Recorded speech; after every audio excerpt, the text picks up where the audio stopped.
For we meet in an hour of change and challenge, in a decade of hope and fear, in an age of both knowledge and ignorance.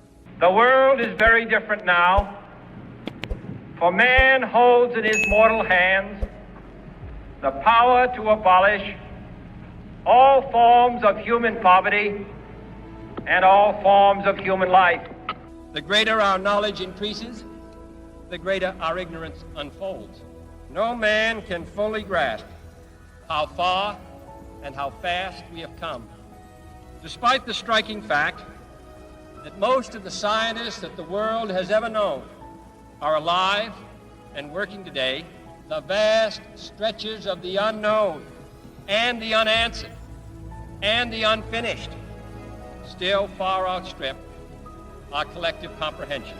But condense, if you will, the 50,000 years of man's recorded history in a time span of but a half a century. Then about 10 years ago, under this standard, man emerged from his caves. Only 5 years ago, man learned to write. The printing press came this year. And then less than 2 months ago, the steam engine provided a new source of power. Last month, electric lights and telephones and automobiles and airplanes became available. This is a breathtaking pace, and such a pace cannot help but create new ills as it dispels old. New ignorance, new problems, new dangers.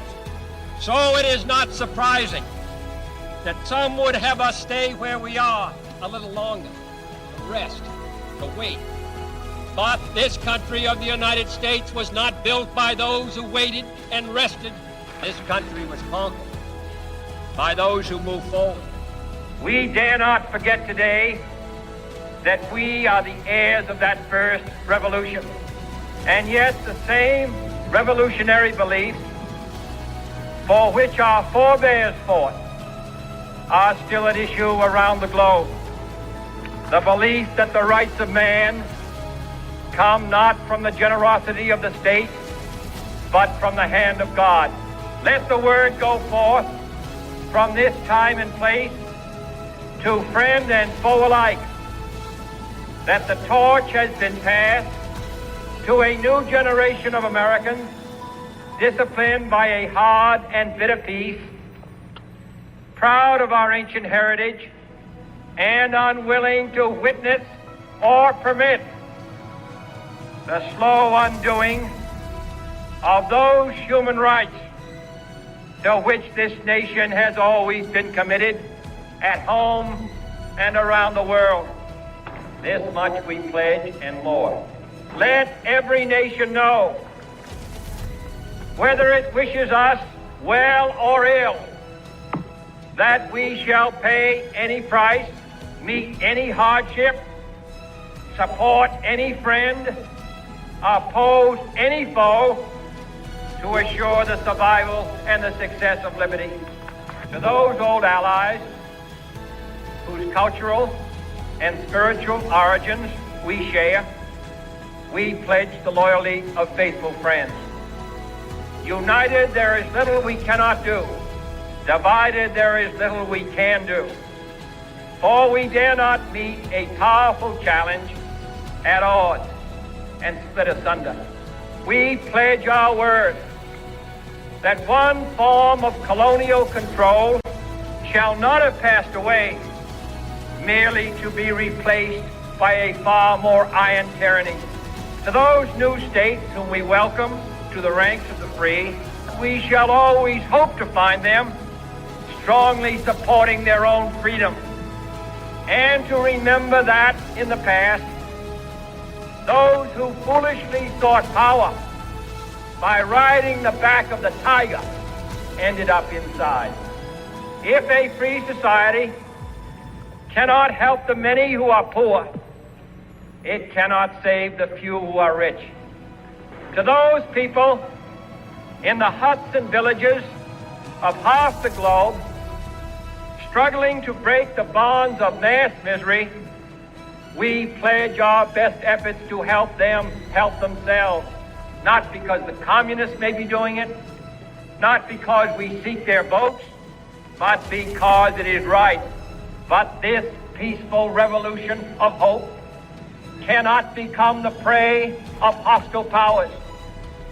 Let all our neighbors know that we shall join with them to oppose aggression or subversion anywhere in the Americas, to assist free men and free governments in casting off the chains of poverty, and let every other power know that this hemisphere intends to remain the master of its own house. To those nations who would make themselves our adversary, we offer not a pledge, but a request that both sides begin anew the quest for peace. Before the dark powers of destruction engulf all humanity in planned or accidental self-destruction. In an age where the instruments of war have far outpaced, we dare not tempt them with weakness. For only when our arms are sufficient beyond doubt can we be certain beyond doubt that they will never be employed. So let us begin anew, remembering on both sides that civility is not a sign of weakness, and sincerity is always subject to proof. Let us never negotiate out of fear, but let us never fear to negotiate. Let both sides explore what problems unite us, instead of belaboring those problems which divide us, and bring the absolute power to destroy other nations under the absolute control of all nations. If this capsule history of our progress teaches us anything, it is that man in his quest for knowledge and progress is determined and cannot be deterred. Let both sides seek to invoke the wonders of science instead of its terrors. Together, let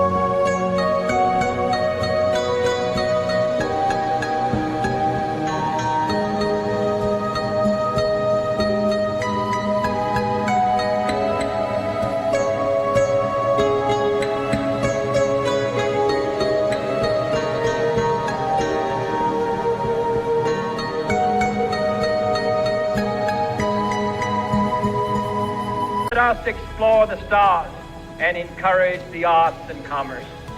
Those who came before us made certain that this country rode the first waves of the Industrial Revolution, the first waves of modern invention, and the first wave of nuclear power. The exploration of space will go ahead, whether we join in it or not. And it is one of the great adventures of all time. We set sail on this new sea because there is new knowledge to be gained and new rights to be won. And they must be won and used for the progress of all people. Let both sides join in creating a new endeavor, not a new balance of power, but a new world of law, where the strong are just and the weak secure, and the peace preserved. The graves of young Americans who answered the call to service surround the globe. Now the trumpet summons us again, not as a call to bear arms, but a call to bear the burden of a long twilight struggle, year in and year out, a struggle against the common enemies of man: tyranny, poverty, disease, and war itself. Can we forge against these enemies a grand and global alliance that can assure a more fruitful life for all mankind. Will you join in that historic effort?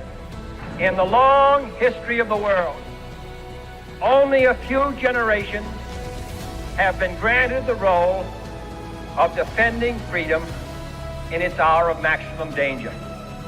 I do not shrink from this responsibility. I welcome it.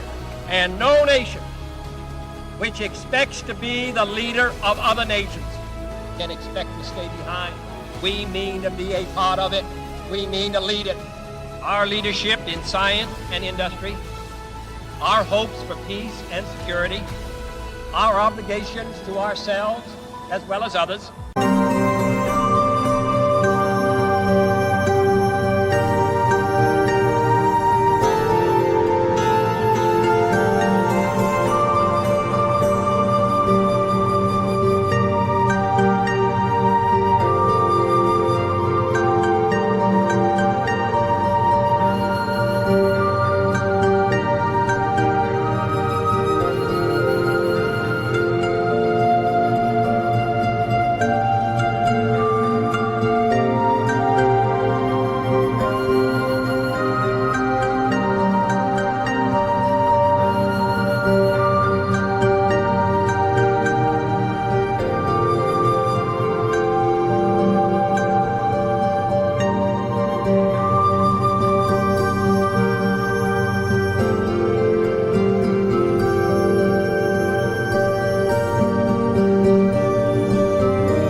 Require us to make this effort to solve these mysteries.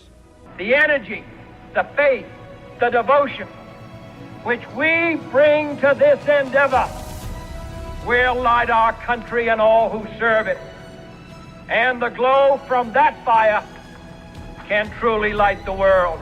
I do not believe that any of us would exchange places with any other people or any other generation.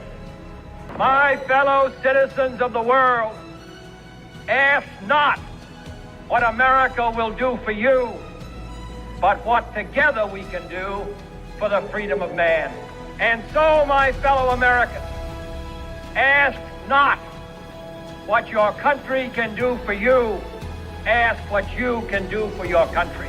Finally, whether you are citizens of America or citizens of the world, ask of us here the same high standards of strength and sacrifice which we ask of you. For the eyes of the world now look into space, to the moon, and to the planets beyond. And we have vowed that we shall not see it governed by a hostile flag of conquest, but by a banner of freedom. We shall not see space filled with weapons of mass destruction, but with instruments of knowledge and understanding. For space science, like nuclear science and all technology, has no conscience of its own. Whether it will become a force for good or ill depends on man. With history the final judge of our deeds, let us go forth to lead the land we love, asking his blessing and his help, but knowing that here on earth, God's work must truly be our own.